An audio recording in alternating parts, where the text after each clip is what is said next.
Okay, good evening, ladies and gentlemen. Good morning, Mr. Hazelton. This week we are looking at line learning. During Stalkers, there were many requests for more information about learning lines. So here it is. Um, why is learning your lines important? I hear you ask. Why is it important, Mr. Hazelton? Um, it's basically, in fairness to the other actors in the scene, uh, so case in point, in Stalkers, we had some of the more experienced actors were ready with their lines way before books down, and some of the less experienced actors were still struggling on the week before the performance. Um, so, for those people who have put the effort in, it is extraordinarily grating when you are in a scene with someone who hasn't. And it I think it's fair to say, did create a tiny little division between the people who had and hadn't learnt their lines. So it's just out of fairness to the people that you are working with. And it's also a mark of respect for the production. It, to me, felt like a bit of a two fingers up for the people who didn't learn their lines on time. And it does impact the quality of the final show. If you don't know your lines as late as the week before the show, then how can we possibly rehearse it properly? The fourth and probably most important point is not looking like a twat. Because ultimately, you're the one who's going to be on stage in front of the audience and struggling to find the next words. And no one wants to be in that position. I personally have nightmares. I literally have nightmares about being on stage and not knowing my lines, or being on stage and everyone else has rehearsed a different play. That's the favourite one. And speaking as a director, I can't do my job if people don't know their lines, because you don't get an indication of the pacing of the show, of the performances, and the dynamics of the show. And certainly with Stalkers, had I seen it run, if it had been in the ready state that I would normally expect one of my rehearsed shows to be in 2 weeks before curtain up, we would have cut some stuff because it was too long. And do remember, it's not enough to simply learn your own lines, you need to learn your cues too. Um, this, this is a kind of life lesson as much as it pertains to acting in any way, shape, or form. Don't be a teenager. I know most of you are teenagers, but don't be the stereotypical teenager. Don't leave it to the last minute. And as I say, that is a general rule for life. The decisions are hard. The brain does not like making decisions. And as soon as you've made the decision not to learn your lines today, tomorrow your brain will make the same decision.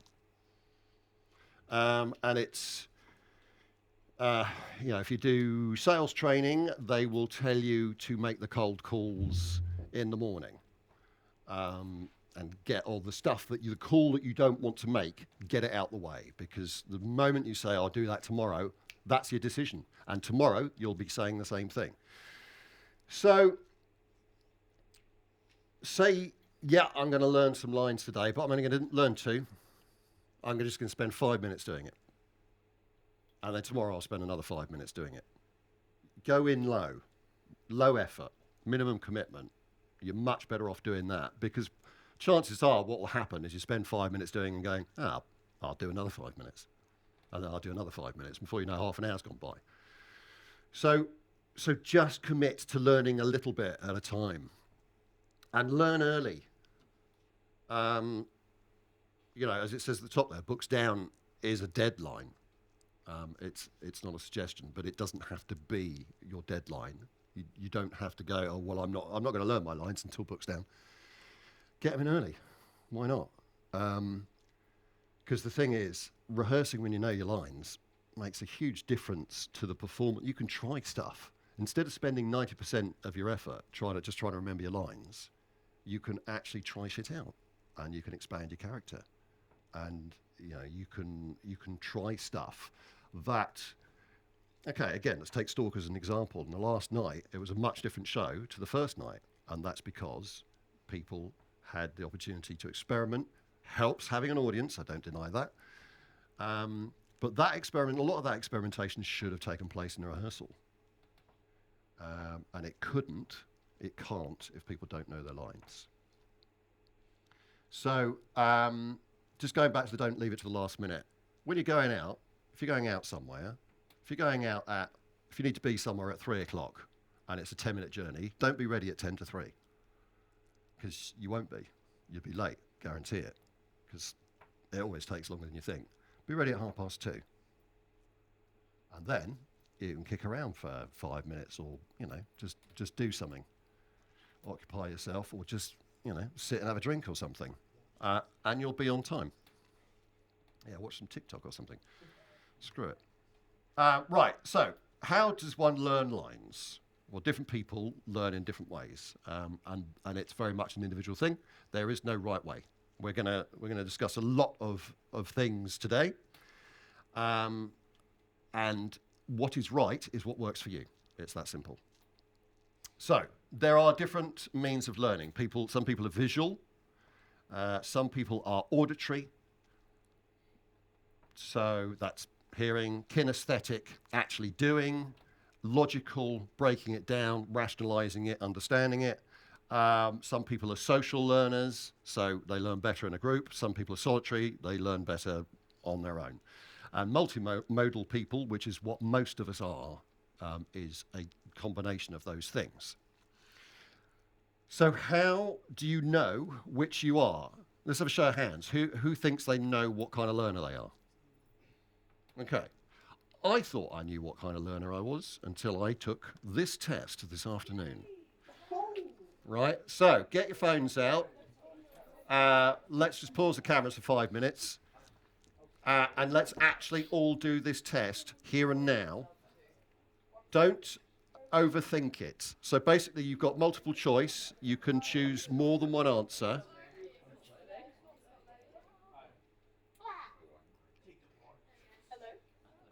Don't overthink it. Just be instinctive. Doesn't matter.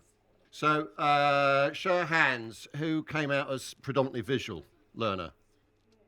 No one. Interesting. I don't know yet. I don't know. Wait, let me get it up. Did you not look at the results, Joey? I did. I just kind of forgot. Well, I was multi. I got. Anyone predominantly visual? No, I wasn't. No. Anybody predominantly auditory? I was. That's interesting. Anybody predominantly kinesthetic? That was my highest one. Cool. Anybody predominantly rational? Okay. So just as an experiment, what we're going to do is we're going to take a monologue, and we're going to try a few different things. So we're going to try highlighting stuff, breaking it down, drawing on it, auditory, reading it, recording it, and listening to it back. But actually, what we'll do is we'll do this in pairs. So if you can read a couple of lines to each other, and then the other one try say them back. Kinesthetic, walk or move as you speak. Logical, so to paraphrase the line, and then we're going to rate each one and have a bit of a discussion. Okay. Let's go into the area where it's lit, where we can see what the hell we're doing. Can you pause the cameras again, please?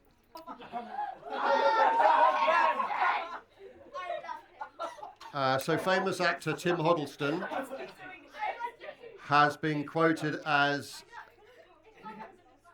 "The learning is the heavy lifting. You need to get the words into your brain. In other words, the act of acting can't even begin until you know what the hell you're going to say."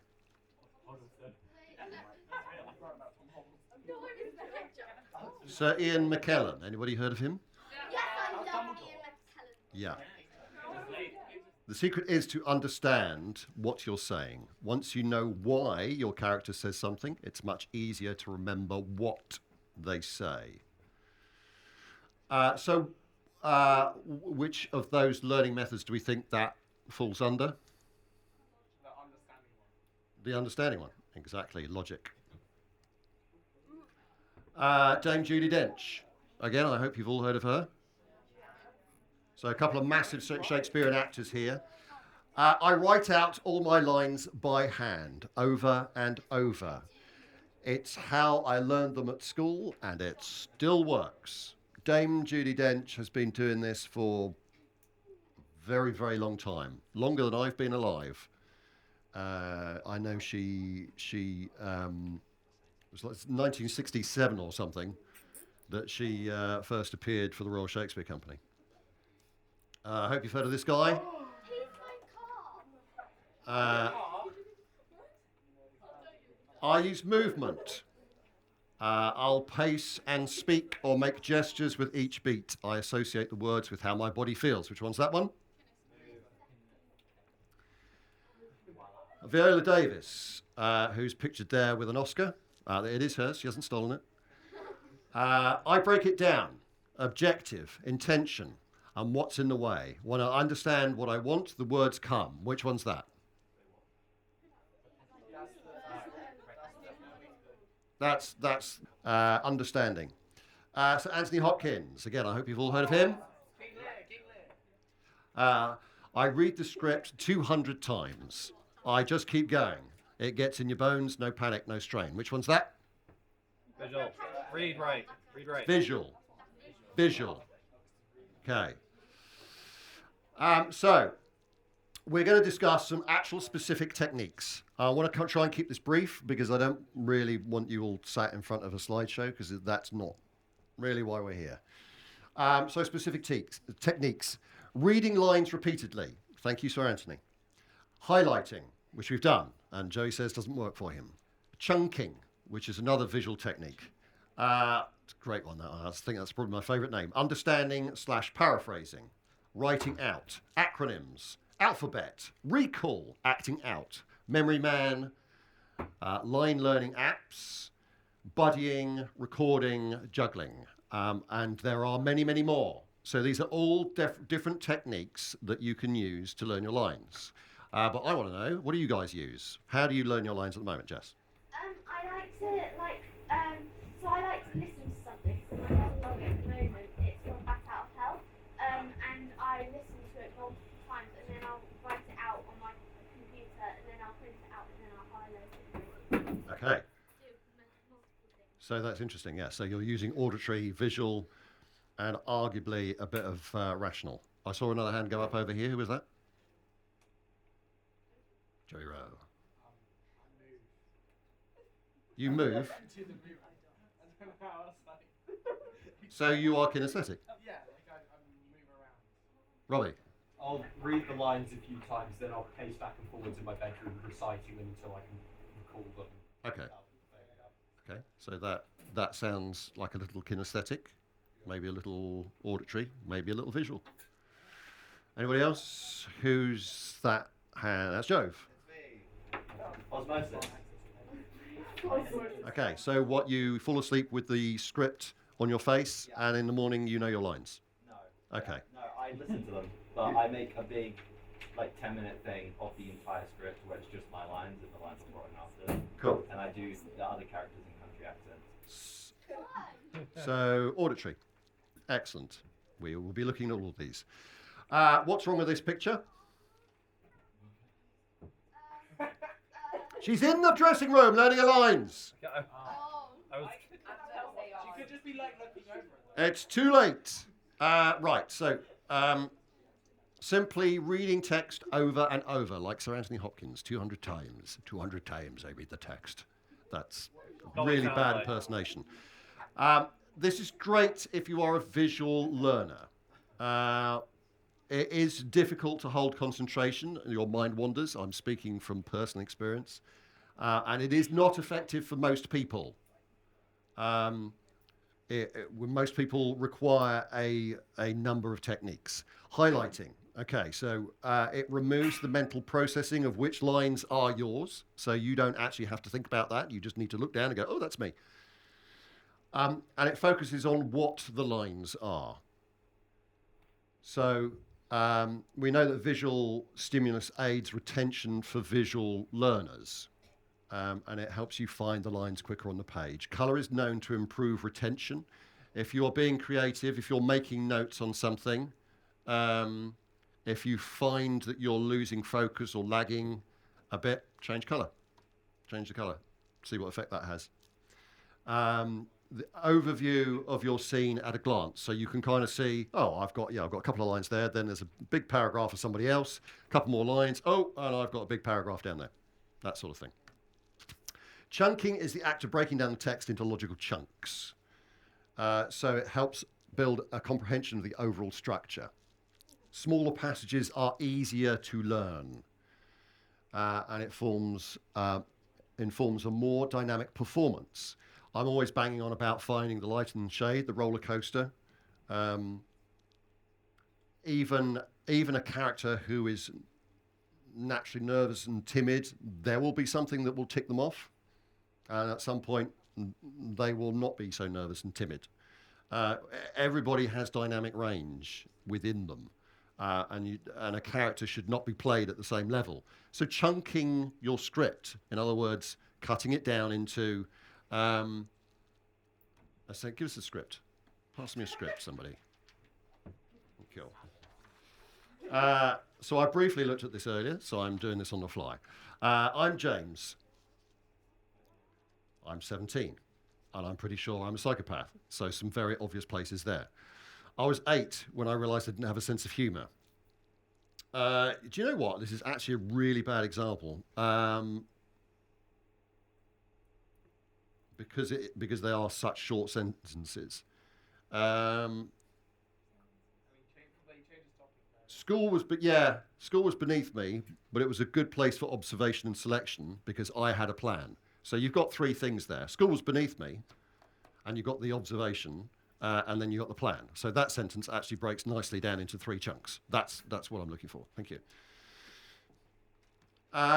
Understanding / paraphrasing. Who's this man? Owen Wilson. Owen Wilson. It is Owen Wilson. Why is there a photograph of Owen Wilson? He's a good looking man. It's like looking in the mirror, huh, Joe? Owen Wilson is notorious for wandering, and I believe Sony are actually being sued at the moment because he misquoted something. But the idea of this is that you recreate your lines in your own words. This is really good for Shakespeare. If you're doing Shakespeare and you don't understand every line that you're saying and why your character's saying it, you're just doing it wrong. Understanding it aids the learning process because your brain has kind of like a pathway that it has to tread.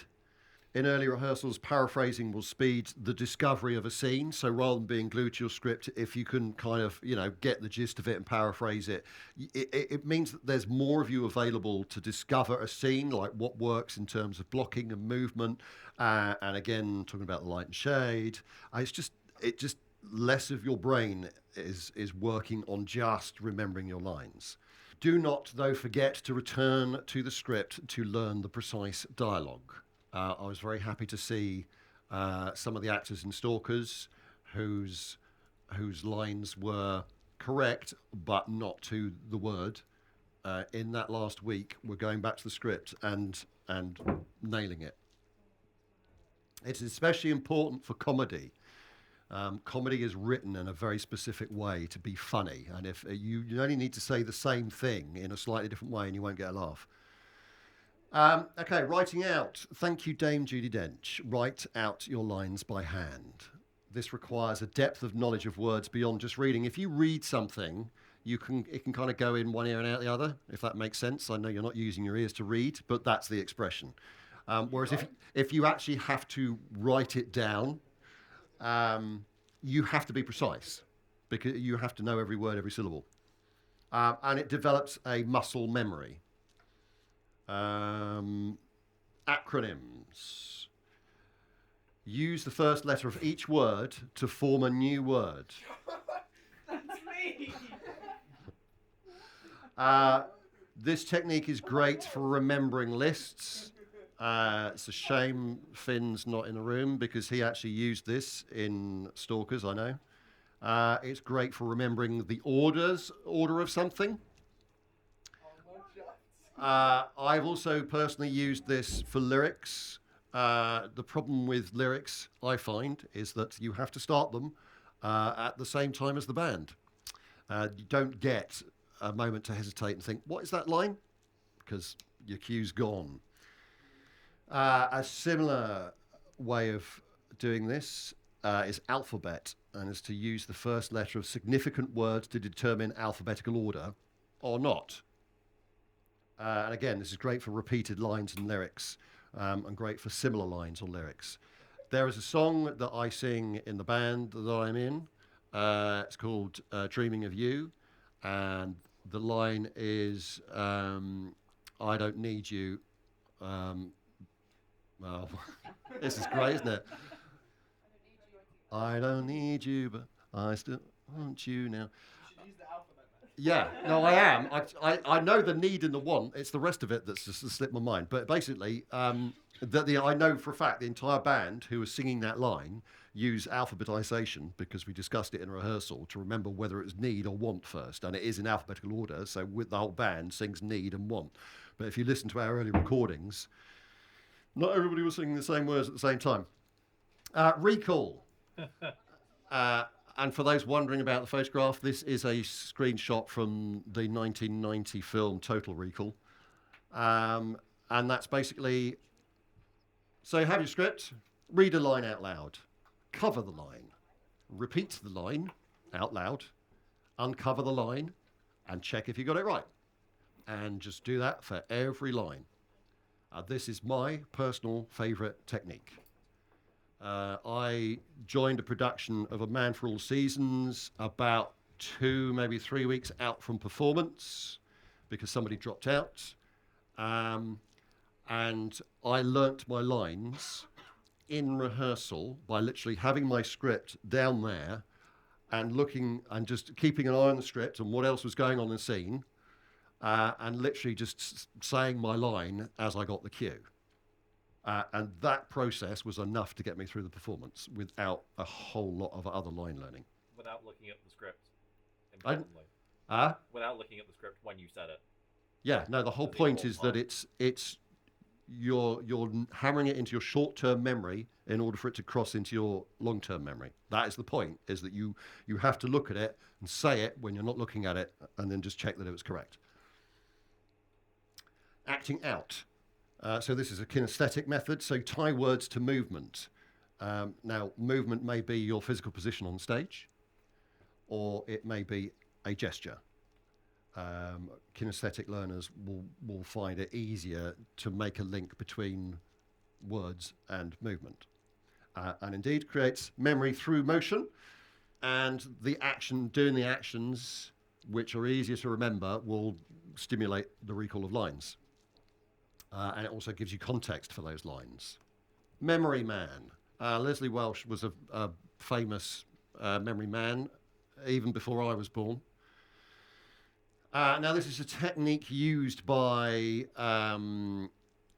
not the current world record holder, but one of the previous world record holders for reciting pi to the highest number of decimal places.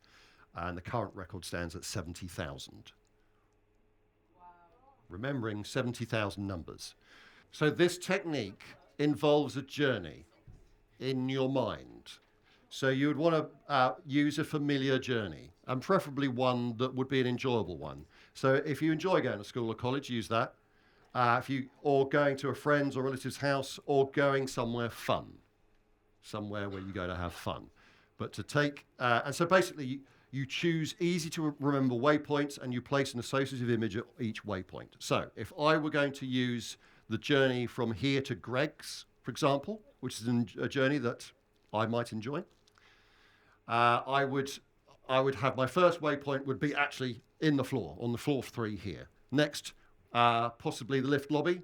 Next one, inside the lift. Next one, as you exit the lift in reception downstairs. Next one, outside the doors. Next one, up by Sainsbury's, for example. Okay? So there are waypoints on that journey. And at each of those points, I would put an object. that would remind me what the line is. So, again, if I can have the script. So, for example, I'm James. Well, I would imagine James here. I'm 17, so I walk out that door and there's a massive, great number 17, like in big numbers, made out of polystyrene or something. I'm pretty. Sure, I'm a psychopath. I might choose pretty, I might choose psychopath, but the lift door's going to open and inside is a psychopath. Who's pretty?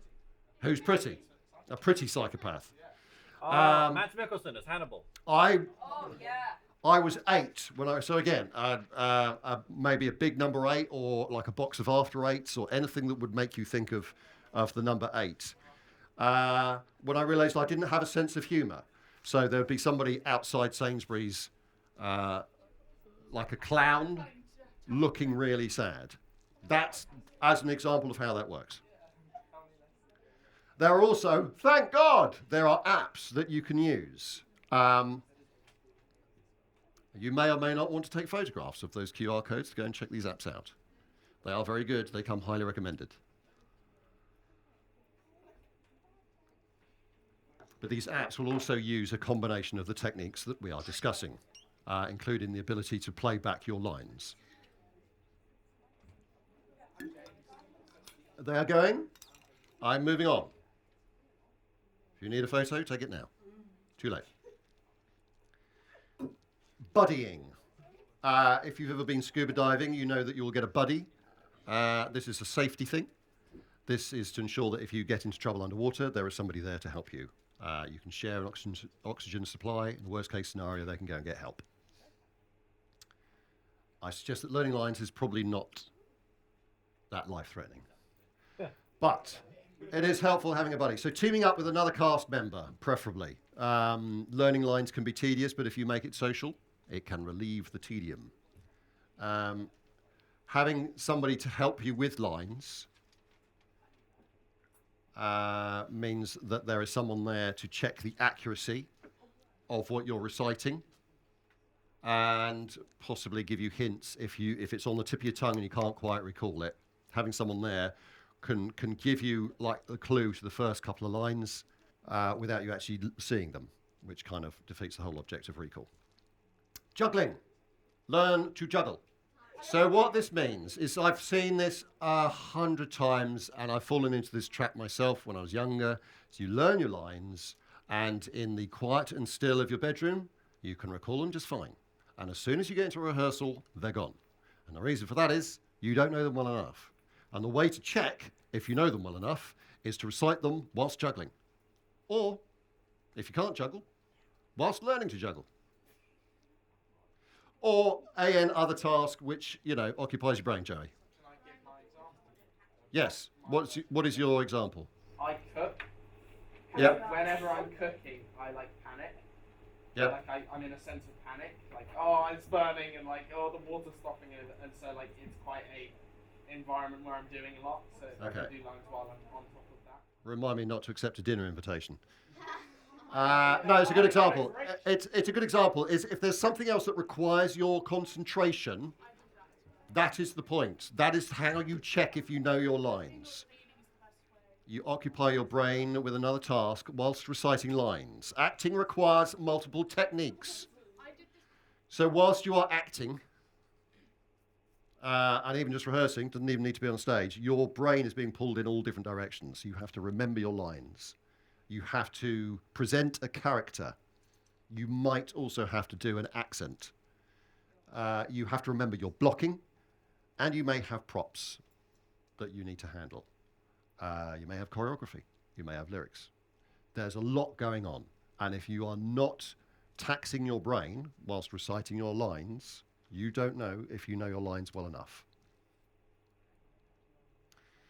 And then another one that's a popular one, again, that I have used, having an audio or video recording can be a great tool. This is especially good for auditory learners, so you can listen on any kind of journey. You can do it whilst doing a chore, you can do it whilst walking the dog. Some people find it really helpful to learn their lines before going to bed. I personally don't. You can, if there is a table read, and every show that I do, there will be a table read. So if you just want to place your phone on record in the middle of the table read, that's a really good way to get all of the lines. Or you can just record a rehearsal, or you can just get together with the people that you share scenes with, and you can all get the recording at the same time. And then I suggest you have another version with your lines either cut out or muted, so that you can, as you've learnt your lines, you can then inject your lines into that recording, and to test how well you know them. Anybody use that technique?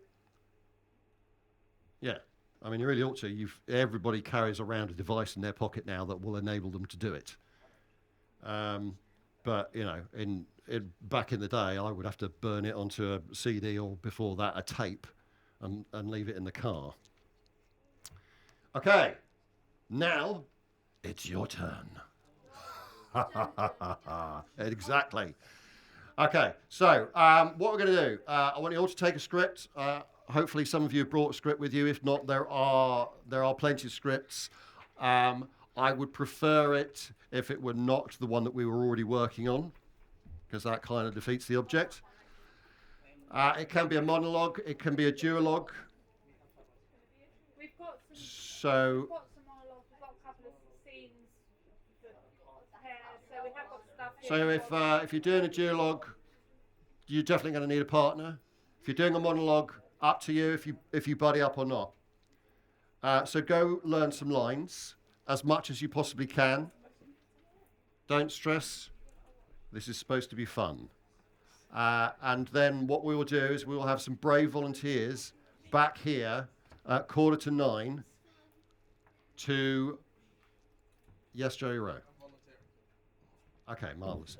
To perform to the rest of the group. And what I ask that you do whilst doing this is to take it seriously.